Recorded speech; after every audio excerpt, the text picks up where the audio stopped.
राधे राधे, हरे कृष्ण। आप सभी का दिन शुभ हो। आज दिनांक है 18 सितंबर और दिन है गुरुवार और आज आश्विन मास के कृष्ण पक्ष की द्वादशी तिथि है। द्वादशी तिथि पूरा दिन रहने के बाद आज रात 11:24 पर समाप्त होगी। इसके अलावा आज गुरु पुष्य योग भी बन रहा है जो कि सुबह 6:32 तक समाप्त हो जाएगा और इसके बाद में आश्लेषा नक्षत्र प्रारंभ हो जाएगा। तो आज सुबह 6:07 से लेकर 6:32 तक का समय सबसे शुभ मुहूर्त में गिना जाएगा। और आज सर्वार्थ सिद्धि योग भी बन रहा है जिसमें शिव योग रात 9:37 तक रहेगा और बाद में सिद्ध योग प्रारंभ हो जाएगा। राहु काल जो कि अशुभ मुहूर्त माना जाता है आज दोपहर 1:30 बजे से 3 बजे तक रहेगा। ब्रह्म मुहूर्त सुबह 4:42 से 5:30 तक और सूर्योदय का समय सुबह 6:18 पर, सूर्यास्त का समय शाम 6:23 होगा। अब सुनिए आज की कथाएं और आज की इस कथा के अंत में आप सभी बृहस्पति देवता की कथा भी जरूर सुनिएगा। नामदेव जी एक छोटे ही बालक थे जब उनके नाना जी को उन्होंने ठाकुर जी की सेवा करते हुए देखा। जब भी नामदेव जी के नाना अपने ठाकुर जी की सेवा करते तो नामदेव जी उन्हें ध्यान से देखा करते। वो बाहर आकर फिर किसी पत्थर की ठीक वैसे ही सेवा करके सुख प्राप्त करते। नामदेव जी अक्सर अपने नाना जी से हट करते कि अपने ठाकुर जी की सेवा मुझे दे दीजिए, मैं बिल्कुल वैसे ही सेवा सीख गया हूं जैसे आप करते हैं। मगर उनके नाना जी कहते कि जब आप बड़े हो जाएंगे तो मैं आपको सेवा दे दूंगा। एक बार नाना जी को कुछ दिन के लिए बाहर जाना था तो उन्होंने ठाकुर सेवा नामदेव जी को दे दी, लेकिन उन्होंने जाने से पहले नामदेव जी से कहा कि पहले ठाकुर जी को दूध पिलाना और भोग लगाना, उसके बाद ही खुद खाना। नामदेव जी की तो प्रसन्नता का ठिकाना नहीं रहा। नामदेव जी ने ठाकुर जी के लिए मेहनत करके लिए बड़ा स्वादिष्ट दूध पकाया, फिर गाढ़ा गाढ़ा मीठा मीठा दूध ठाकुर जी के सामने रखा। नामदेव जी का प्रयास देखकर ठाकुर जी मुस्कुरा दिए। अब ये देखकर तो नामदेव जी भी खुश हो गए। आज तक नाना जी को भी ये मुस्कुराहट नहीं मिली थी। नामदेव जी सोचते रहे कि शायद मैं सामने खड़ा हूं इसलिए ठाकुर जी दूध नहीं पी रहे, क्योंकि दूध उस कटोरी में कम ही नहीं हो रहा था। उन्होंने पर्दा कर दिया। पर्दा करने के थोड़ी देर बाद हटाकर देखा कि ठाकुर जी ने तो दूध अभी तक नहीं पिया था। अब वो व्याकुल होने लगे कि अगर ठाकुर जी ने दूध नहीं पिया तब तो नाना जी मेरी ठाकुर से वही बंद कर देंगे, अपने ठाकुर मुझे देंगे ही नहीं। तो उन्होंने ठाकुर जी से कहा कि मैं नया पुजारी हूं ठाकुर जी, अगर मुझसे कोई गलती हुई है तो मुझे बता दीजिए, और अगर आपको ये दूध नहीं पसंद है तो मुझे बता दीजिए। कुछ और भोग लगाना हो, कुछ और आपको प्रिय हो तो वो भी बता दीजिए, क्योंकि दूध अभी भी वैसे ही वैसा पड़ा था। सुबह से शाम हो गई, ठाकुर जी ने उस दिन दूध नहीं पिया। अगला दिन हुआ, फिर भोग लगाया गया। ठाकुर जी ने इस दिन भी दूध नहीं पिया।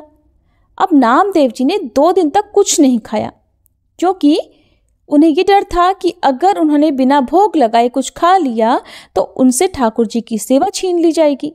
तीसरा दिन हुआ, अब तो उन्हें मारे भूख की नींद भी नहीं आई। फिर से उन्होंने दूध बनाया और इस बार दृढ़ता के साथ ठाकुर जी पास अपने एक छुरी भी लेकर गए और बोले ठाकुर जी से, ठाकुर जी दूध पियो नहीं तो मैं अपना गला काट लूंगा।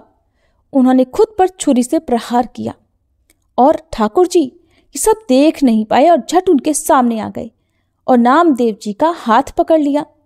अब तो ठाकुर जी ने झट से कटोरा उठाया और एक ही सांस में सारा दूध पी गए। नामदेव जी ने तो कटोरा पकड़ लिया और बोला कि पूरा नहीं पीना है ठाकुर जी, अरे कुछ मेरा भी तो ख्याल करो, मैंने भी तो 3 दिन से कुछ नहीं खाया, मुझे भी तो प्रसादी चाहिए। नाना जी वापस आए तो उन्होंने बताया कि ठाकुर जी पहले 2 दिन तक तो दूध ही नहीं पी रहे थे, लेकिन तीसरे दिन उन्होंने खूब अच्छे से भरपेट दूध पी लिया है।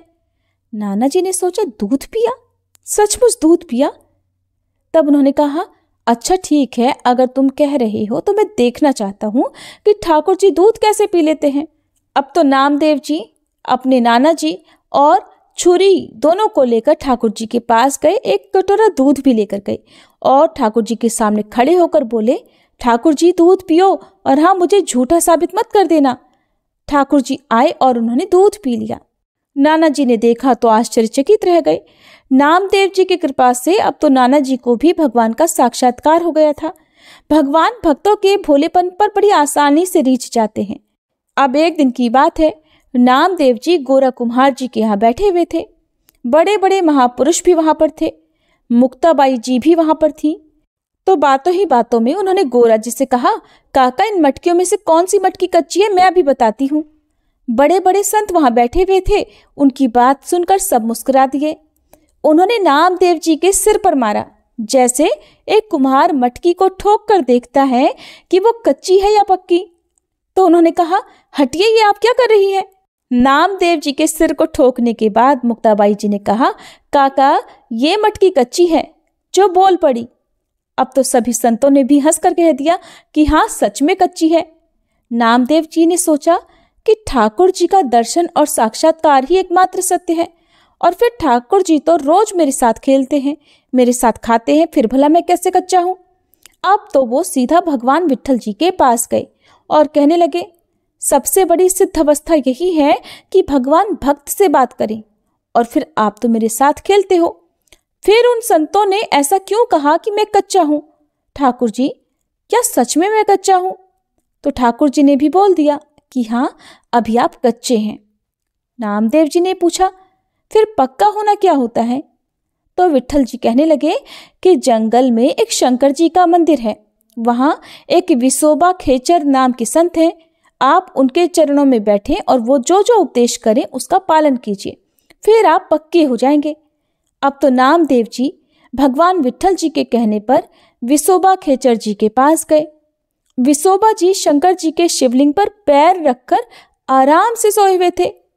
अब नामदेव जी ने देखा तो सोचने लगे कि कोई साधारण आस्तिक इंसान भी ऐसा नहीं कर सकता कि कोई शिवलिंग पर पैर रखकर आराम से सोए। लेकिन अब भगवान ने मुझे इनको ही गुरु बनाने के लिए कहा है, ये बात तो मेरी समझ में नहीं आई। नामदेव जी ने विसोबा जी से कहा, पैर हटाइए महाराज, आप शंकर जी के ऊपर पैर रखकर क्यों सो रहे हैं? तो विसोबा जी ने कहा कि बेटा, जहां शंकर जी ना हो वहां पर मेरे पैर रख दीजिए। अब नामदेव जी ने उनके दोनों पैर पकड़े और जहां जहां रखे वहीं शिवलिंग प्रकट हो गया। अब तो नामदेव जी समझ गए कि ये कोई साधारण पुरुष नहीं बल्कि कोई सिद्ध पुरुष है। नामदेव जी ने विसोबा जी से कहा कि प्रभु, मैं आपकी महिमा को जान नहीं पाया, मुझे क्षमा कर दीजिए और कृपया आप उपदेश कीजिए। तब विसोबा जी ने कहा, बेटा, बस इतनी बात समझनी है कि कोई ऐसा कण नहीं है जहां विट्ठल ना हो। सब जगह, सब कण में, सब में विट्ठल है। और नामदेव जी ने इस गुरु उपदेश को अपने हृदय में धारण कर लिया। इसके बाद तो एक बार नामदेव जी विट्ठल जी के लिए रोटी बना रहे थे। वो रोटी रखकर घी गरम करने गए। इतने में ही कहीं से कुत्ता आया और विट्ठल जी के लिए बनाई हुई रोटी को खाने लगा।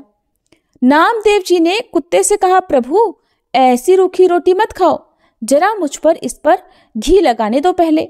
क्योंकि गुरु ने कहा था कि कण कण में भगवान है, सब जगह भगवान है, तो नामदेव जी को उस कुत्ते में भी भगवान नजर आ रहे थे। तो नामदेव जी ने उस कुत्ते से कहा कि पहले इस रोटी पर मुझे घी लगा लेने दो। लेकिन भला कुत्ता कहाँ उनकी बात समझता, वो तो सूखी रोटी मुंह में पकड़कर झटपट वहां से भागा। विट्ठल जी उसके पीछे पीछे गए और कहने लगे, ऐसी रूखी रोटी मत खाओ, पहले मुझे इस पर घी लगाने दो। इस तरह सूखी रोटी खाने में आपको कोई स्वाद नहीं आएगा। लेकिन कुत्ता मुंह में रोटी पकड़े भागने लगा। विट्ठल जी पीछे पीछे भागे तो अचानक एक जगह वह कुत्ता रुक गया और ठीक उसी कुत्ते से भगवान विट्ठल प्रकट हो गए। विट्ठल जी ने कहा, देखा, तुमने मुझे पहचान लिया ना। जब तुम्हें कच्ची मटकी कहा गया था तो तुम मंदिर में मुझसे शिकायत करने आ गए थे, और आज जब गुरु कृपा हो गई तो आप पक्के हो गए और आपने एक कुत्ते में भी मुझे ढूंढ लिया। अब एक दिन नामदेव जी भगवान विट्ठल जी से कहने लगे कि प्रभु, आप कितना भी छुपो, मैं आपको पहचान लूंगा। विट्ठल जी ने कहा, अच्छा ठीक है, देखते हैं। एकदम से नामदेव जी के मन में आया कि मंदिर में बड़ा कोलाहल हो रहा है, मंदिर के पीछे जाकर बैठते हैं और शांति से प्रभु का ध्यान करते हैं। पीछे जाकर बैठे तो कुछ लड़के वहां आकर खेलने लगे। उनके भजन में विक्षेप पड़ा। उन्होंने सोचा, चलो यहां से उठकर नदी किनारे चलते हैं। नदी किनारे जाकर बैठे थोड़ा सा ध्यान लगाया, तभी वहां पर बैलगाड़ियां आकर रुकने लगी। तो नामदेव जी ने कहा, अरे शोर मत मचाओ, मैं यहाँ भजन कर रहा हूँ। तब एक बैलगाड़ी से एक पुरुष और स्त्री गंडासा यानी तेज धार वाला ब्लेड लेकर निकले और वो आपस में बात करने लगे। बड़ी जोर से भूख लगी है, आज कोई शिकार तो मिला नहीं, यह आदमी मिला है, इसी को मारकर खा लेते हैं। अब तो वे दोनों नामदेव जी के पीछे पीछे भागने लगे। नामदेव जी ने भी झट अपनी धोती पकड़ी और वहां से भागने लगे। भागते भागते नामदेव जी विट्ठल जी के मंदिर में पहुंच गए और हाँफने लगे। तो विट्ठल जी ने पूछा, कहाँ से भागते आ रहे हो नामदेव? तो नामदेव जी ने कहा, बच गया प्रभु, एक स्त्री और पुरुष तो आज मुझे काट कर खाने की कोशिश कर रहे थे। विट्ठल जी ने कहा, देखा, पहचान नहीं पाए ना, अरे वो मैं ही तो था। तो विट्ठल जी ऐसी ऐसी लीलाएं करते हैं अपने भक्तों के साथ। अब एक दिन नामदेव जी अपनी कीर्तन मंडली के साथ महाराष्ट्र से ब्रज होते हुए दिल्ली पहुंचे। दिल्ली के बादशाह सिकंदर लोदी को पता चला कि एक हिंदू कीर्तन मंडली में नामदेव नाम जी के एक चमत्कारी संत हैं। तो उन्होंने हिंदू संतों की परीक्षा लेने के लिए पूरी मंडली को वहां बुलाया। बादशाह ने नामदेव जी से कहा कि अगर आप भगवान से मिल चुके हैं तो हमें कोई चमत्कार दिखाइए। नामदेव जी ने कहा, मुझ में तो कोई सिद्धि नहीं है, मैं तो बस नाम कीर्तन करता हूँ और संतों के साथ रहता हूँ, बाकी मुझ में तो कोई चमत्कार नहीं है। बादशाह ने उनकी दैन्यता को अपना अपमान समझा। अब बादशाह ने गाय मंगवाई और उनके सामने ही उसकी गर्दन काट दी और फिर बोला कि अब इस गाय को जिंदा करो। नामदेव जी के तो होश उड़ गए। उन्होंने प्रभु से प्रार्थना की कि आप अपनी मर्यादा रखने के लिए इस गाय को जिंदा कर दीजिए, मुझ में तो कोई सामर्थ्य नहीं है, आप बस मेरी आयु इस गाय को दे दीजिए। प्रभु आप तो सर्वसमर्थ हैं, ये आपके भक्तों की परीक्षा लेने के लिए ही ये सब कर रहे हैं। जैसे ही उन्होंने ये प्रार्थना करके उस गाय को छुआ, उसकी गर्दन जुड़ गई और गाय उठकर बैठ गई। तब तो बादशाह ने नामदेव जी के चरण पकड़ लिए और फिर बोला कि आप कुछ भी मांग लीजिए, लेकिन नामदेव ने मना कर दिया। फिर बादशाह ने जबरदस्ती एक रत्नों से जड़ा हुआ पलंग अपने सेवकों के साथ उनके लिए भेज दिया। कीमती पलंग के साथ उसकी रक्षा करने के लिए सैनिक भी आए। भजन में विक्षेप ना पड़े इसलिए नामदेव जी ने पलंग नदी में फेंक दिया, क्योंकि उसकी रक्षा करने के लिए उन्हें बहुत सारे लोगों की आवश्यकता पड़ती। जब आसपास लोग हर समय खड़े रहते तो वो ढंग से भजन नहीं कर सकते, भजन में बहुत असुविधा होती। उधर राजा को जब ये बात पता चली तो उसने इसे अपना अपमान समझा। फिर से नामदेव जी को मिलने के लिए बुलाया। तो नामदेव जी ने उन्हें कहा कि वो पलंग मेरे भजन में बाधा पहुंचा रहा था, इसलिए मैंने उसे फेंक दिया। राजा ने कहा, मुझे तो बिल्कुल वैसे ही पलंग की आवश्यकता है। अगर आपने पलंग नदी में ना फेंका होता तो मैं उसकी नाप लेकर नया पलंग बनवा सकता था। नामदेव जी समझ गए कि अब एक और परीक्षा की घड़ी आ गई। नामदेव जी राजा को नदी के पास लेकर गए और नदी में से उसी पलंग जैसे 20 पलंग निकालकर उसके सामने रख दिए। नामदेव जी ने कहा, हमारे प्रभु की इस सृष्टि में किसी चीज की कोई कमी नहीं है। अब बादशाह समझ गया कि इन हिंदू भक्तों में कुछ विशेष चमत्कार तो जरूर है। एक बार नामदेव जी ठाकुर जी के दर्शन करने गए। उन्होंने सोचा मंदिर में भीड़ बहुत है और पादुका बड़ी मुश्किल से मिली है। वो बहुत दैन्य और गरीब थे। उन्होंने एक कपड़े में पादुका को लपेटकर अपनी कमर पर बांध लिया। ऐसे होते हैं भगवान के निराले भक्त, उनको बादशाह से कुछ भी नहीं चाहिए था, लेकिन वो अपनी पादुका से आसक्त हो गए। कहाँ तो नामदेव जी ने बादशाह से मिलने वाले सोने के पलंग को पानी में फेंक दिया था और कहाँ वो अपनी साधारण सी पादुका को किसी भी कीमत पर खोना नहीं चाहते थे। वो उन्हें इतनी प्रिय थी, इतनी कीमती थी उनके लिए कि उन्होंने उस पादुका को लपेटकर अपनी कमर में बांध लिया। सोने की पलंग की कहानी क्या है ये आपको आने वाली कथा में जानने को मिलेगा। तो जो भगवान के भक्त होते हैं वो ऐसे होते हैं कि उन्हें बादशाह से तो कुछ भी नहीं चाहिए था, लेकिन वो अपनी पादुका में आसक्त हो गए। अब महापुरुषों की लीला तो केवल ठाकुर जी ही जाने। नामदेव जी ठाकुर जी के सामने जाकर नाचने लगे। उनकी कमर में टंगी पादुका की गांठ खुल गई और पादुका जमीन पर गिर गई। ये देखकर ठाकुर जी के पुजारियों ने उन्हें बाहर जाने के लिए बोला, क्योंकि हिंदू धर्म के अनुसार किसी भी पवित्र जगह पर, खास तौर पर मंदिर के अंदर चप्पल या पादुकाएं ले जाने की अनुमति नहीं है। अब ठाकुर जी के सामने तो नामदेव जी केवल नाचने में मगन थे, वो भक्ति में खोए हुए थे। जब पुजारियों ने उन्हें बाहर ले जाने के लिए कहा तो वे भाव में इतना खोए हुए थे कि उन्होंने किसी की बात पर ध्यान ही नहीं दिया, उन्होंने सुना ही नहीं। इस पर पुजारियों ने उन्हें 5-7 थप्पड़ मारे और मंदिर से बाहर निकाल दिया और उन्होंने ये भी कह दिया कि आज के बाद तुम यहाँ दर्शन करने मत आना। नामदेव जी ने ठाकुर जी से कहा, अब मैं तुम्हारे सामने बैठूंगा ही नहीं, मैं मंदिर के पीछे जाकर शांति से कीर्तन करूंगा। मंदिर के पीछे जाकर उन्होंने अपने ठाकुर जी से कहा कि ठाकुर जी, आपने मुझे पिटवा दिया, इसका मुझे कोई गुस्सा या दुख नहीं है, पर आपने ऐसा क्यों किया कि मैं आगे से आपके दर्शन करने ही ना आ पाऊं। ये सोचकर वो अंदर से बहुत दुखी थे। उन्होंने फिर ठाकुर जी से कहा, ठाकुर जी, कहीं ऐसा मत करना कि अब मुझे मंदिर के पीछे से भी हटवा देना। मैं अब तुम्हारे सामने नहीं आऊँगा, मैं तुम्हारे सामने खड़े होकर कभी नृत्य नहीं करूँगा, लेकिन मैं तुम्हारी पीठ के पीछे तुम्हारा ध्यान जरूर करूँगा। उसी समय कबीरदास जी वहाँ आए और बोले कि भगवान के यहाँ हम जैसे गरीबों की कदर ही नहीं है। अब ठाकुर जी भी बदल गए हैं, चलो यहाँ से चलते हैं। अब तो ठाकुर जी डर गए, सोचने लगे कि मेरे प्रिय भक्त मुझे छोड़कर जाने वाले हैं, तो मारे डर के वो झट उनके सामने प्रकट हो गए और फिर बोले, मुझे छोड़कर आप दोनों मत जाओ। ऐसा कहकर भगवान ने मंदिर का मुंह ही घुमा दिया। पीछे वाला द्वार आगे की तरफ हो गया और आगे वाला द्वार पीछे को हो गया। तो इस तरह की लीलाएं करते हैं ठाकुर जी अपने भक्तों के साथ। एक बार नामदेव जी एकांत में भजन कर रहे थे, उनके घर में आग लग गई और ये सूचना उन्हें देने के लिए कुछ लोग वहां पर आए जिस एकांत में वो बैठे हुए थे। लोगों ने उनकी सहायता करने के लिए जो सामान बच सकता था उसे बाहर निकाल कर रख दिया। जब नामदेव जी अपने घर पर पहुंचे तो उन्होंने सोचा कि आग में भी तो मेरे प्रभु ही हैं। उन्होंने पड़ोसियों से कहा कि हमारे प्रभु पधारे हैं और आप उनका भोग छीन रहे हैं। ऐसा कहकर उन्होंने जो सामान बच गया था आग में जलने से, वो सामान उठाकर आग में फेंक दिया। लोगों ने सोचा कि अब इनकी कोई मदद नहीं करेगा, इनको ठंड में रात भर बाहर ही रहने दो। हमने कितनी मुश्किल से आग में झुलसकर इनका सामान जलने से बचाया था, और ये ऐसे मूर्ख हैं कि इन्होंने तो आग में उस सारे सामान को वापस डाल दिया। अब उन्हें क्या पता कि प्रभु जिसके प्रीतम हैं उसके लिए कुछ भी दुर्लभ नहीं है, और वो तो निश्चिंत होकर उसी राख की ताप में लेट गए। प्रभु ने नामदेव जी के लिए एक नई कुटिया बना दी। सबसे सुंदर और सुगंधित सामग्री से उनकी कुटिया बनी। यहाँ तक कि स्वयं रुक्मणी जी ने उनकी कुटिया बनाने में, सजाने में सहायता की। उस कुटिया से एक दिव्य सुगंध आ रही थी जिससे पूरे गांव के लोग वहां आने लगे।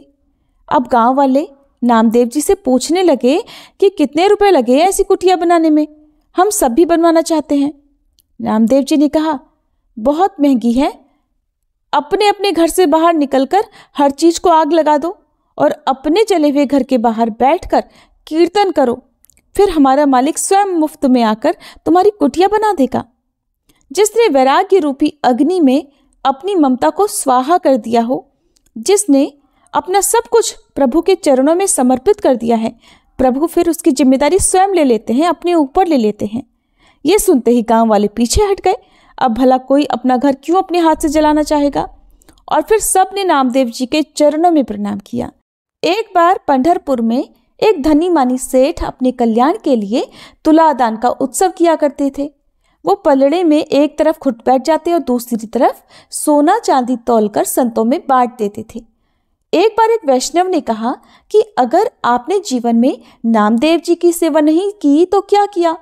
अब सेठ जी ने पहले नौकर को भेजा तो नामदेव जी ने कहा, हमें आवश्यकता नहीं आने की। फिर सेठ ने अपने मुनीम को भेजा तो नामदेव जी ने कहा कि ये दूसरे ब्राह्मणों में बांट दे, हम तो संतुष्ट हैं। अब की बार सेठ नामदेव जी को बुलाने के लिए स्वयं गया और चरणों में प्रणाम किया, फिर दान लेने की प्रार्थना की। नामदेव जी ने देखा कि इन्हें तो धन का बड़ा अभिमान है, तो उन्होंने पूछा, अच्छा सेठ जी, एक बात बताओ, क्या हम जितना मांगेंगे उतना दे दोगे? तब सेठ जी ने कहा, जी बिल्कुल। अब नामदेव जी अपने साथ एक तुलसी का पत्ता लेकर गए और उन्होंने तुलसी के पत्ते पर राम नाम का केवल आधा यानी रा लिख दिया। लिखने के बाद कहा, मुझे बस इसके वजन का सोना दे दो। अब एक पलड़े में तुलसी का पत्ता जिस पर राम का आधा नाम लिखा था और दूसरे में सोना भरा हुआ था। तो सेठ ने कहा कि अरे इसमें कितना सोना आएगा, मेरा मजाक उड़ा रहे हो क्या? नामदेव जी ने कहा मुझे तो बस इतना ही चाहिए, बस इतना ही दे दो।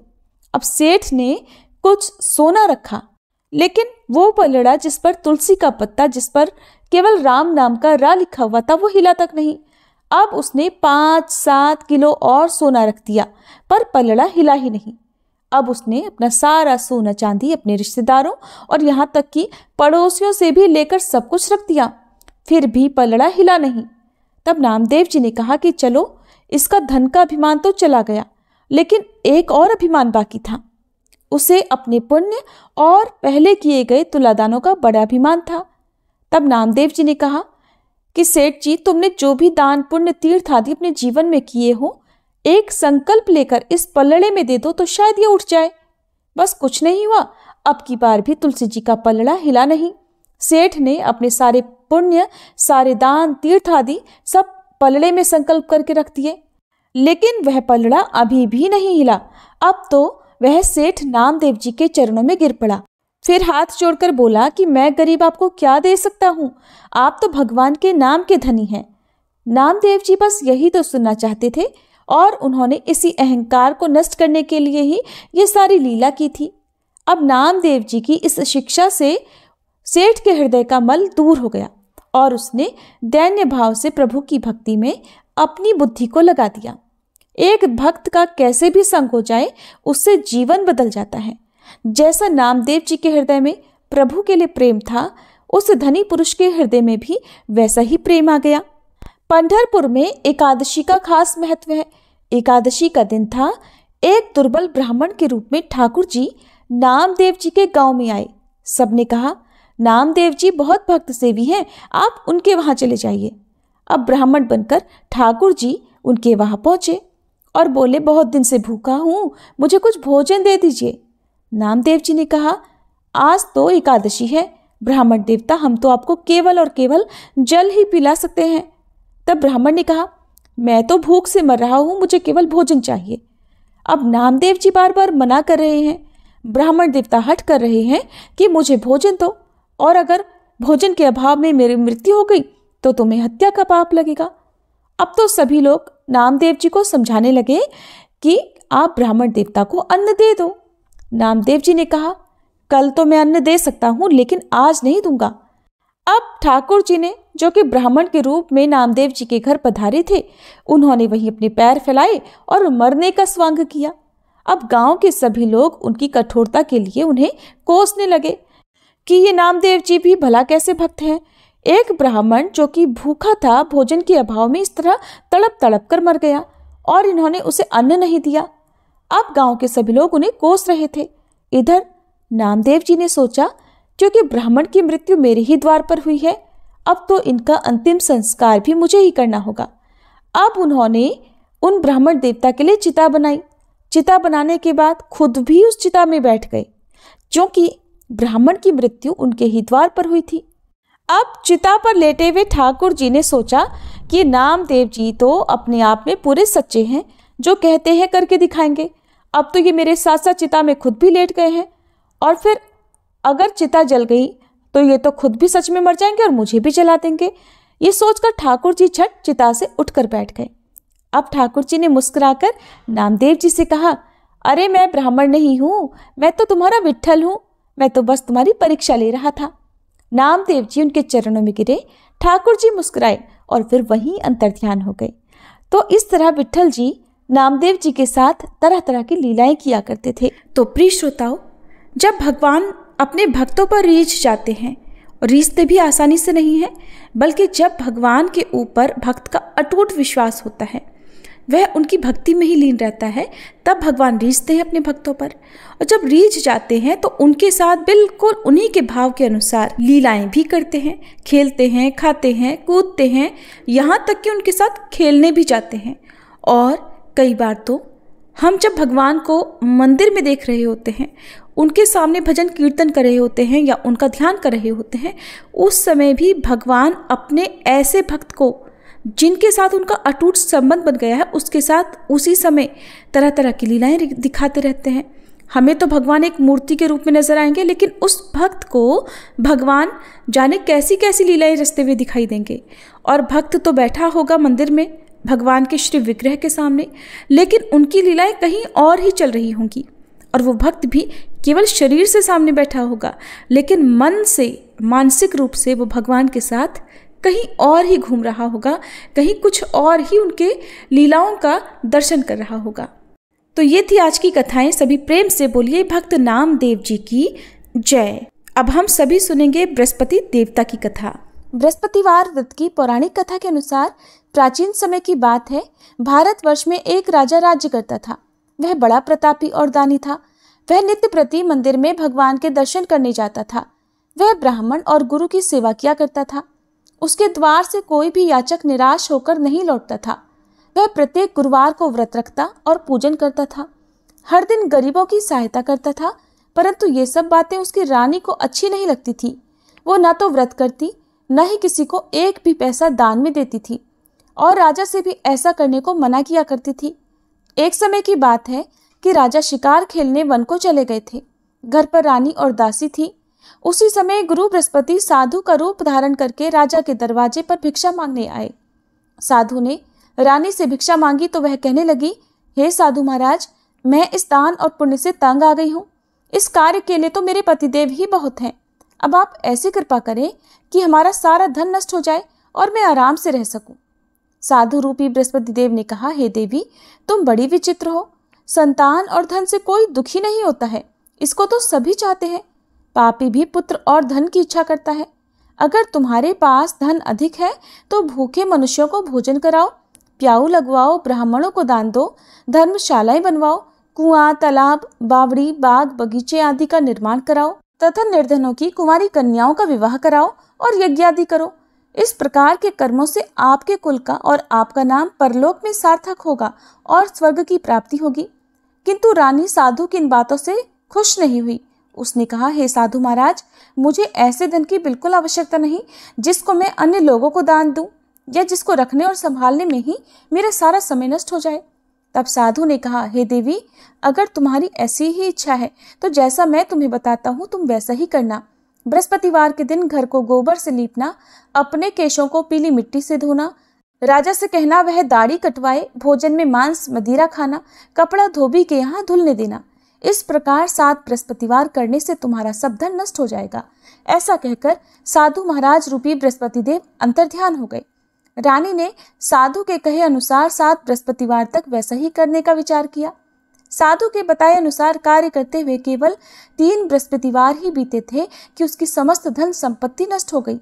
भोजन के लिए दोनों समय परिवार तरसने लगा तथा सांसारिक भोगों से दुखी रहने लगा। तब वह राजा रानी से कहने लगा, हे रानी, तुम यहाँ पर रहो, मैं दूसरे देश को जाता हूँ। क्योंकि यहाँ पर मुझे सभी मनुष्य जानते हैं, इसलिए मैं यहाँ कोई काम नहीं कर सकता। मैं परदेश जा रहा हूँ, वहाँ कोई काम धंधा करूँगा, शायद हमारे भाग्य बदल जाए। ऐसा कहकर राजा परदेश चला गया। वह वहाँ जंगल से लकड़ी काट कर लाता और शहर में बेचता। इस तरह जीवन व्यतीत करने लगा। इधर राजा के बिना रानी और दासियां दुखी रहने लगी। किसी दिन भोजन मिलता और किसी दिन जल पीकर ही रह जाती। एक बार रानी और दासियों को 7 दिन तक बिना भोजन के रहना पड़ा। तो रानी ने अपनी दासी से कहा, हे दासी, यहाँ पास ही के नगर में मेरी बहन रहती है, वह बड़ी धनवान है। तू उसके पास जा और वहां से 5 सेर बेझर मांग कर ले आ, जिससे कुछ समय के लिए गुजर हो जाएगा। दासी रानी की बहन के पास गई। रानी की बहन उस समय पूजा कर रही थी। दासी ने रानी की बहन से कहा, हे रानी, मुझे आपकी बहन ने भेजा है, मुझे 5 सेर बेझर दे दो। दासी ने ये बात अनेक बार कही, परंतु रानी की बहन ने कोई उत्तर नहीं दिया, क्योंकि उस समय वह बृहस्पतिवार की कथा सुन रही थी। जब दासी को रानी की बहन से कोई उत्तर नहीं मिला तो वह बहुत दुखी हुई। उसे क्रोध भी आया। वह लौटकर रानी से बोली, हे रानी, आपकी बहन तो बहुत ही घमंडी है। वह तो छोटे लोगों से बात भी नहीं करती। मैंने उससे बहुत बार कहा, लेकिन उसने कोई उत्तर नहीं दिया। मैं वापस चली आई। रानी बोली, हे दासी, इसमें उसका कोई दोष नहीं है। जब बुरे दिन आते हैं तब कोई सहारा नहीं देता। अच्छे बुरे का पता विपत्ति में ही लगता है। अब तो जो ईश्वर की इच्छा होगी वही होगा। ये सब हमारे भाग्य का दोष है। उधर रानी की बहन ने सोचा कि मेरी बहन की दासी आई थी, परंतु मैं उससे नहीं बोली, इससे वह बहुत दुखी हुई होगी। अतः कथा सुनकर और विष्णु भगवान का पूजन समाप्त कर वह अपनी बहन के घर आई और कहने लगी, हे बहन, मैं बृहस्पतिवार का व्रत कर रही थी, तुम्हारी दासी हमारे घर गई थी, परंतु जब तक कथा होती है तब तक हम लोग न उठते हैं और न बोलते हैं, इसलिए मैं नहीं बोली। कहो दासी क्यों गई थी? रानी बोली, बहन, हमारे घर अनाज नहीं था, वैसे तुमसे कोई बात छिपी नहीं है, इस कारण मैंने दासी को तुम्हारे पास 5 सेर बेजर लेने के लिए भेजा था। रानी की बहन बोली, बहन देखो, बृहस्पति भगवान सबकी मनोकामनाएं पूर्ण करते हैं, देखो शायद तुम्हारे घर में अनाज रखा हो। ये सुनकर दासी घर के अंदर गई तो वहां उसे एक घड़ा बेजर का मिल गया। उसे बड़ी हैरानी हुई, क्योंकि उसने एक एक बर्तन देख लिया था। उसने बाहर आकर रानी को बताया। दासी अपनी रानी से कहने लगी, हे रानी देखो, वैसे हमको जब अन्न नहीं मिलता तब हम रोज व्रत ही तो करते हैं, अगर इनसे व्रत की विधि और कथा पूछ ली जाए तो उसे हम भी किया करेंगे। दासी के कहने पर रानी ने अपनी बहन से बृहस्पतिवार व्रत के बारे में पूछा। उसकी बहन ने बताया, हे रानी बहन, बृहस्पतिवार को सूर्योदय से पहले उठकर स्नान करके बृहस्पतिवार का व्रत करना चाहिए, लेकिन उस दिन सिर नहीं धोना चाहिए।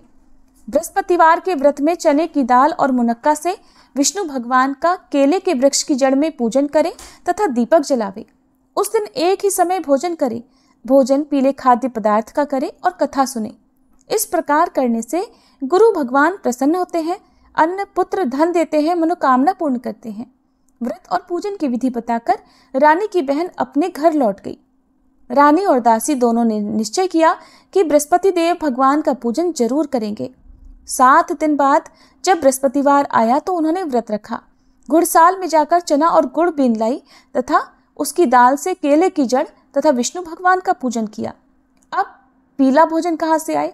दोनों बड़ी दुखी हुई, परंतु उन्होंने व्रत किया था, इस कारण बृहस्पति देव भगवान प्रसन्न थे। एक साधारण व्यक्ति के रूप में वे 2 थालों में सुंदर पीला भोजन लेकर आए और दासी को देकर बोले, हे दासी, ये भोजन तुम्हारे और रानी के लिए है, तुम दोनों कर लेना। दासी भोजन पाकर बहुत प्रसन्न हुई और रानी से बोली, रानी जी भोजन कर लो। रानी को भोजन आने के बारे में कुछ नहीं पता था, इसलिए वह दासी से बोली, जा तू ही भोजन कर, क्यों तू व्यर्थ में हमारी हंसी उड़ाती है। तब दासी बोली, रानी, एक व्यक्ति भोजन दे गया है। तब रानी कहने लगी, वो भोजन तेरे लिए ही देकर गया है, तू ही भोजन कर। दासी ने कहा, वह व्यक्ति हम दोनों के लिए 2 थालों में भोजन देकर गया है, इसलिए मैं और आप दोनों ही साथ साथ भोजन करेंगे। फिर दोनों ने गुरु भगवान को नमस्कार कर भोजन किया। उसके बाद से वे प्रत्येक बृहस्पतिवार को गुरु भगवान का व्रत और पूजन करने लगी। बृहस्पति भगवान की कृपा से उनके पास धन हो गया, परंतु रानी फिर पहले की तरह से आलस्य करने लगी। तब दासी बोली, देखो रानी, तुम पहले भी इसी प्रकार आलस्य करती थी, तुम्हें धन रखने में कष्ट होता था, इस कारण सभी धन नष्ट हो गया। अब गुरु भगवान की कृपा से धन मिला है तो तुम्हें फिर आलस्य होता है। बड़ी मुसीबतों के बाद हमने ये धन पाया है, इसलिए हमें दान पुण्य करना चाहिए। तुम भूखे मनुष्यों को भोजन कराओ, प्याऊ लगवाओ, ब्राह्मणों को दान दो, कुआं, तालाब, बावड़ी आदि का निर्माण करवाओ, मंदिर पाठशाला बनवाकर दान दो, कुंवारी कन्याओं का विवाह करवाओ, धन को शुभ कार्यों में खर्च करो, जिससे तुम्हारे कुल का यश बढ़े और स्वर्ग प्राप्त हो और पितर भी प्रसन्न हो। दासी की बात मानकर रानी ने इसी प्रकार के कर्म करने प्रारंभ कर दिए, जिससे उनका काफी यश फैलने लगा। एक दिन रानी और दासी आपस में विचार करने लगी कि न जाने राजा किस दशा में होंगे, उनकी कोई खोज खबर नहीं है। उन्होंने बृहस्पति देव से प्रार्थना की और तब भगवान ने रात्रि में राजा को स्वप्न में कहा, हे राजा उठ, तेरी रानी तुझको याद करती है, अब अपने देश को वापस लौट जा। राजा प्रातःकाल उठकर जंगल से लकड़ियां काट कर लाने के लिए जंगल की ओर चल पड़ा। जंगल से गुजरते हुए वह सोचने लगा, रानी की गलती से उसे कितने दुख भोगने पड़े। राजपाट छोड़कर उसे जंगल में आकर रहना पड़ा। जंगल से लकड़ियां काटकर उन्हें बेचकर गुजारा करना पड़ा। उसी समय उस जंगल में बृहस्पति देव एक साधु का रूप धारण करके आए और राजा के पास आकर बोले, हे लकड़हारे, तुम इस सुनसान जंगल में किस चिंता में बैठे हो, मुझे बतलाओ। यह सुनकर राजा की आंखों में आंसू भर आए और साधु की वंदना करके वह बोला, हे प्रभु, आप सब कुछ जानने वाले हैं।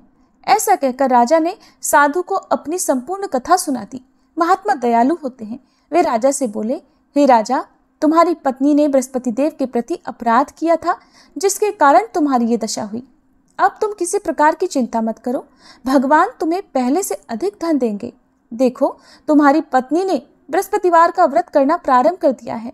अब तुम भी बृहस्पतिवार का व्रत करके चने की दाल और गुड़ जल के लोटे में डालकर केले का पूजन करो। फिर कथा कहो या सुनो, भगवान तुम्हारी सब मनोकामनाओं को पूर्ण करेंगे। साधु को प्रसन्न देखकर राजा बोला, हे प्रभु, मुझे लकड़ी बेचकर इतना पैसा नहीं मिलता जिससे भोजन करने के उपरांत कुछ बचा सकूं, और मैंने रात्रि में अपनी रानी को व्याकुल देखा है। मेरे पास कोई साधन नहीं जिससे समाचार जान सकूं। फिर मैं बृहस्पति देव की क्या कहानी कहूं, मुझे तो कुछ भी नहीं मालूम है। साधु ने कहा, हे राजा, तुम किसी बात की चिंता मत करो। बृहस्पतिवार के दिन तुम रोजाना की तरह लकड़ियां लेकर शहर में जाओ। तुम्हें रोज से 2 गुना धन प्राप्त होगा, जिससे तुम भलीभांति भोजन कर लोगे और बृहस्पति देव की पूजा का सामान भी आ जाएगा। बृहस्पतिवार की कथा इस प्रकार है।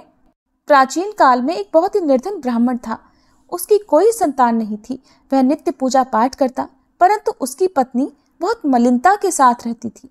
वो न तो स्नान करती और न किसी देवता का पूजन करती थी। प्रातःकाल उठते ही सबसे पहले भोजन करती, बाद में कोई अन्य कार्य करती। ब्राह्मण देवता बहुत दुखी रहते थे। पत्नी को बहुत समझाते, किंतु कोई परिणाम नहीं निकलता। भगवान की कृपा से ब्राह्मण की पत्नी के कन्या उत्पन्न हुई। वह कन्या अपने पिता के घर में बड़ी होने लगी। वह बालिका प्रातः स्नान करके भगवान विष्णु का जप करती। वह बचपन से ही बृहस्पतिवार का व्रत भी करने लगी थी। पूजा पाठ समाप्त कर स्कूल जाती तो अपनी मुट्ठी में जौ भरकर ले जाती और पाठशाला जाने के मार्ग में डालती जाती। वही जौ सोने के हो जाते तो लौटते समय उनको बीनकर घर ले आती। एक दिन वह बालिका सूप में उन सोने के जौ को फटक कर साफ कर रही थी। तभी उसकी माँ ने देख लिया और कहने लगी, हे बेटी, सोने के जौ को फटकने के लिए सोने का सूप होना चाहिए। दूसरे दिन गुरुवार था।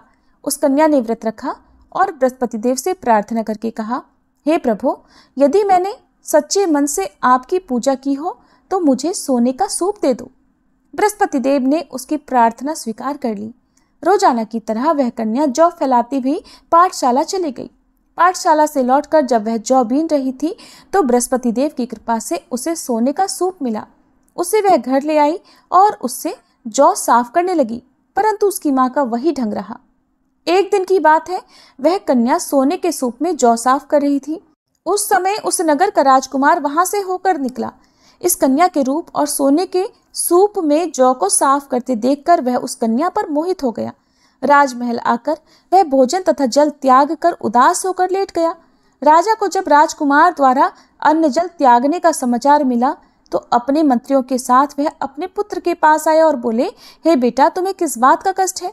किसी ने अपमान किया है अथवा कोई और कारण है? मुझे बताओ, मैं वही करूंगा जिससे तुम्हें प्रसन्नता हो।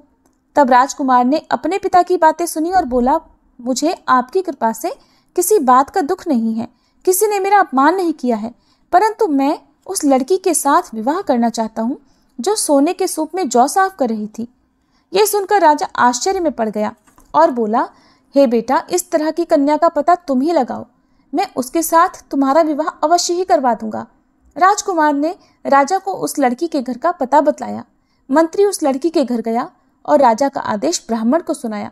कुछ ही दिन बाद ब्राह्मण की कन्या का विवाह राजकुमार के साथ संपन्न हो गया। कन्या के घर से जाते ही उस ब्राह्मण देवता के घर में पहले की तरह गरीबी का वास हो गया। अब भोजन के लिए भी अन्न बड़ी मुश्किल से मिलता था। एक दिन दुखी होकर ब्राह्मण अपनी पुत्री से मिलने गया। बेटी ने पिता की दुखी अवस्था को देखा और अपनी माँ का समाचार पूछा। ब्राह्मण देवता ने सभी हाल कह सुनाया। तब कन्या ने बहुत सारा धन देकर अपने पिता को विदा कर दिया। इस तरह ब्राह्मण का कुछ समय सुखपूर्वक बीता, लेकिन कुछ दिन बाद फिर वही हाल हो गया। ब्राह्मण फिर अपनी कन्या के यहाँ गया और सभी हाल कहा तो पुत्री कहने लगी, हे पिताजी, आप माताजी को यहाँ लिवा लाओ, मैं उन्हें वह विधि बता दूंगी जिससे गरीबी दूर हो जाए। अब ब्राह्मण देवता अपनी पत्नी को साथ लेकर अपनी पुत्री के पास राजमहल में पहुंचे तो पुत्री अपनी माँ को समझाने लगी, हे माँ, तुम प्रातःकाल उठकर प्रथम स्नान आदि करके विष्णु भगवान का पूजन करो तो सब दरिद्रता दूर हो जाएगी। परंतु उसकी माँ ने उसकी एक बात नहीं मानी। वह प्रातःकाल उठकर अपनी पुत्री का बचा जूठन खा लेती थी। एक दिन उसकी पुत्री को बहुत गुस्सा आया। उसने एक रात कोठरी से सारा सामान निकाल दिया और उसमें अपनी माँ को बंद कर दिया। प्रातः उसमें से निकाला और स्नानादि करा के पूजा पाठ करवाया तो उसकी माँ की बुद्धि ठीक हो गई। इसके बाद वह नियम से पूजा पाठ करती और प्रत्येक बृहस्पतिवार को व्रत करने लगी। इस व्रत के पुण्य प्रभाव से उसकी माँ भी बहुत धनवान हो गई और बृहस्पति देवता के प्रभाव से स्वर्ग को गई। वह ब्राह्मण भी सुख पूर्वक इस लोक का सुख भोग कर स्वर्ग को प्राप्त हुए। इस तरह कहानी कहकर साधु महाराज वहां से लोप हो गए।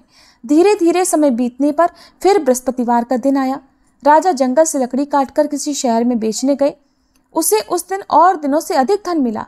राजा ने चना गुड़ आदि लाकर बृहस्पतिवार का व्रत किया। उस दिन से उसके सभी क्लेश दूर हुए। परंतु जब अगला गुरुवार का दिन आया तो वह बृहस्पतिवार का व्रत करना भूल गया। इस कारण बृहस्पति भगवान नाराज हो गए। उस दिन उस नगर के राजा ने विशाल यज्ञ का आयोजन किया तथा अपने समस्त राज्य में घोषणा करवा दी कि कोई भी मनुष्य अपने घर में भोजन ना बनाए और आग भी ना जलाए। समस्त जनता मेरे यहाँ भोजन करने आए। इस आज्ञा को जो न मानेगा उसको फांसी की सजा दी जाएगी। राजा की आज्ञा अनुसार राज्य के सभी निवासी राजा के भोज में सम्मिलित हुए, लेकिन लकड़हारा कुछ देर से पहुंचा, इसलिए राजा उसको अपने साथ महल में ले गए। जब राजा लकड़हारे को भोजन करा रहे थे तो रानी की दृष्टि उस खूंटी पर पड़ी जिस पर उसका हार लटका हुआ था। उसे हार खूंटी पर लटका दिखाई नहीं दिया। रानी को निश्चय हो गया कि मेरा हार उस लकड़हारे ने चुरा लिया है। उसी समय सैनिक बुलवाकर उसको कैद खाने में डलवा दिया। जब लकड़हारा कारागार में पड़ गया तो बहुत दुखी होकर विचार करने लगा कि न जाने कौन से पूर्व जन्म के कर्म से मुझे ये दुख प्राप्त हुआ है, और उसी साधु को याद करने लगा जो जंगल में मिला था। तत्काल बृहस्पति देव साधु के रूप में प्रकट हो गए और उसकी दशा को देखकर कहने लगे, अरे मूर्ख, तूने बृहस्पति देवता की कथा नहीं की, इस कारण तुझे दुख प्राप्त हुआ है। अब चिंता मत कर, बृहस्पतिवार के दिन कारागार के दरवाजे पर 4 पैसे पड़े मिलेंगे। उनसे तू बृहस्पति देव की पूजा करना तो तेरे सभी कष्ट दूर हो जाएंगे। अगले बृहस्पतिवार उसे कारागार के द्वार पर 4 पैसे पड़े मिले। राजा ने पूजा का सामान मंगवाकर कथा कही और प्रसाद बांटा। उसी रात्रि को बृहस्पति देव ने उस नगर के राजा को स्वप्न में कहा, हे राजा, तूने जिस आदमी को कारागार में बंद करा दिया है वह निर्दोष है, वह राजा है, उसे छोड़ देना। रानी का हार उसी खूंटी पर लटका हुआ है। अगर तू ऐसा नहीं करेगा तो मैं तेरे राज्य को नष्ट कर दूंगा। राजा प्रातःकाल उठा और खूंटी पर हार टंगा देखकर लकड़हारे को बुलाकर क्षमा मांगी तथा राजा के योग्य सुंदर वस्त्र आभूषण भेंट कर उसे विदा किया। गुरुदेव की आज्ञा अनुसार राजा अब अपने नगर को चल दिया। राजा जब नगर के निकट पहुंचा तो उसे बड़ा ही आश्चर्य हुआ। नगर में पहले से अधिक बाग, तालाब और कुएं तथा बहुत सी धर्मशाला, मंदिर आदि बने हुए हैं। राजा ने पूछा कि ये किसका बाग और धर्मशाला है। तब नगर के सब लोग कहने लगे, ये सब रानी और दासी द्वारा बनवाए गए हैं। राजा को आश्चर्य हुआ और गुस्सा भी आया। जब रानी ने खबर सुनी कि राजा आ रहे हैं तो उसने अपनी दासी से कहा, हे दासी, देख, राजा हमको कितनी बुरी हालत में छोड़ गए थे। वह हमारी ऐसी हालत देख कर लौट ना जाए, इसलिए तो दरवाजे पर खड़ी हो जा। रानी की आज्ञा अनुसार दासी दरवाजे पर खड़ी हो गई।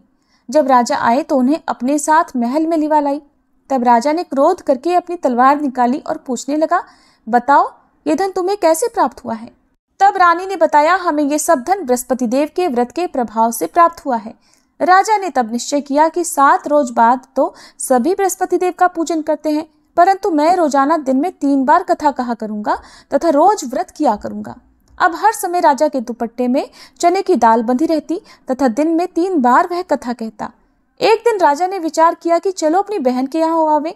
इस तरह का निश्चय कर राजा घोड़े पर सवार होकर अपनी बहन के यहाँ चल पड़ा। रास्ते में उसने देखा कि कुछ आदमी एक मुर्दे को लिए जा रहे हैं। उन्हें रोक कर राजा कहने लगा, अरे भाइयों, मेरी बृहस्पतिवार की कथा सुन लो। वे बोले, लो, हमारा तो आदमी मर गया है, इसको अपनी कथा की पड़ी है। परंतु कुछ आदमी बोले, अच्छा कहो, हम तुम्हारी कथा भी सुनेंगे। राजा ने दाल निकाली और कथा कहनी शुरू कर दी। जब कथा आधी हुई तो वह मुर्दा हिलने लगा और जब कथा समाप्त हुई तो राम राम करके वह मनुष्य खड़ा हो गया। राजा आगे बढ़ा, उसे चलते चलते शाम हो गई। आगे मार्ग में उसे किसान खेत में हल चलाता मिला। राजा उससे बोला, अरे भैया, तुम मेरी बृहस्पतिवार की कथा सुन लो। किसान बोला, जब तक मैं तेरी कथा सुनूंगा तब तक 4 हरैया जोत लूंगा। जा अपनी कथा किसी और को सुनाना। राजा आगे चलने लगा। राजा के हटते ही बैल पछाड़ खाकर गिर गए तथा किसान के पेट में बहुत जोर से दर्द होने लगा। उसी समय किसान की माँ रोटी लेकर आई। उसने जब ये देखा तो अपने पुत्र से सब हाल पूछा। बेटे ने सभी हाल बता दिया। बुढ़िया दौड़ी दौड़ी उस घुड़सवार के पास गई और उससे बोली, मैं तेरी कथा सुनूंगी, तू अपनी कथा मेरे खेत पर ही चलकर कहना। राजा ने लौटकर बुढ़िया के खेत पर जाकर कथा कही, जिसके सुनते ही बैल खड़े हो गए और किसान के पेट का दर्द भी बंद हो गया। अब राजा अपनी बहन के घर पहुंच गया। बहन ने भाई की खूब मेहमानी की। दूसरे दिन प्रातःकाल राजा जगा तो देखने लगा कि सब लोग भोजन कर रहे हैं। राजा ने अपनी बहन से पूछा कि ऐसा कोई मनुष्य है जिसने भोजन ना किया हो, जो मेरी बृहस्पतिवार की कथा सुन ले। तो बहन बोली, हे भैया, ये देश ऐसा ही है। पहले यहाँ के लोग भोजन करते हैं, बाद में अन्य कोई काम करते हैं। अगर पड़ोस में कोई हो तो देख कर आती हूँ। ऐसा कहकर बहन देखने चली, परंतु उसे कोई भी ऐसा व्यक्ति नहीं मिला जिसने भोजन नहीं किया हो। फिर वह एक कुम्हार के घर गई जिसका लड़का बीमार था। उसे पता चला कि उसके यहाँ 3 दिन से किसी ने भोजन नहीं किया है। रानी ने अपने भाई की कथा सुनने के लिए कुम्हार से कहा तो वह तैयार हो गया। तब राजा ने जाकर बृहस्पतिवार की कथा कही, जिसको सुनकर उसका लड़का ठीक हो गया। अब तो राजा की प्रशंसा होने लगी। एक दिन राजा ने अपनी बहन से कहा, हे बहन, अब मैं अपने घर जाऊंगा, तुम भी तैयार हो जाओ। राजा की बहन ने अपनी सास से अपने भाई के साथ जाने की आज्ञा मांगी तो सास बोली, चली जा, परंतु अपने लड़कों को मत ले जाना, क्योंकि तेरे भाई की कोई संतान नहीं होती है। बहन ने अपने भाई से कहा, हे भैया, मैं तो चलूंगी, परंतु कोई बालक नहीं जाएगा। राजा ने कहा, जब कोई बालक नहीं चलेगा तब तुम भी जाकर क्या करोगी। फिर दुखी मन से राजा अपने नगर को लौट आया। राजा ने अपनी रानी से कहा, हम निसंतान हैं, इसलिए हमारे घर आना कोई पसंद नहीं करता। हम निर्वंशी राजा हैं। ऐसा कहकर वह बिना भोजन आदि किए शैया पर लेट गया। रानी बोली, हे प्रभु, बृहस्पति देव ने हमें सब कुछ दिया है, वे हमें संतान भी अवश्य देंगे। उसी रात बृहस्पति देव ने राजा को स्वप्न में कहा, हे राजा, उठ, सभी सोच त्याग दे, तेरी रानी गर्भ से है। राजा को यह जानकर बड़ी प्रसन्नता हुई। 9वें महीने रानी के गर्भ से एक सुंदर पुत्र पैदा हुआ। जब राजा की बहन ने यह शुभ समाचार सुना तो वह बहुत खुश हुई तथा बधाई लेकर अपने भाई के यहाँ आई। तभी रानी ने कहा, घोड़ा चढ़कर तो नहीं आई, गधा चढ़ी आई। राजा की बहन बोली, भाई, मैं इस प्रकार न कहती तो तुम्हें संतान कैसे मिलती। बृहस्पति देव ऐसे ही हैं, जिसके मन में जो कामनाएं रहती हैं सभी को पूर्ण करते हैं। जो सद्भावना पूर्वक बृहस्पतिवार का व्रत करता है और कथा पढ़ता है अथवा सुनता है, दूसरों को सुनाता है, बृहस्पति देव उसकी सभी मनोकामनाएं पूर्ण करते हैं। बृहस्पति देव उनकी सदैव रक्षा करते हैं। जो संसार में सद्भावना और सच्चे मन से बृहस्पति देव का पूजन करते हैं, उनकी सभी मनोकामनाएं उसी प्रकार पूर्ण होती हैं जैसे रानी और राजा ने बृहस्पति देव की कथा का गुणगान किया, उनकी सभी इच्छाएं बृहस्पति देव ने पूर्ण की। कथा समाप्त। प्रेम से बोलिए बृहस्पति देवता की जय।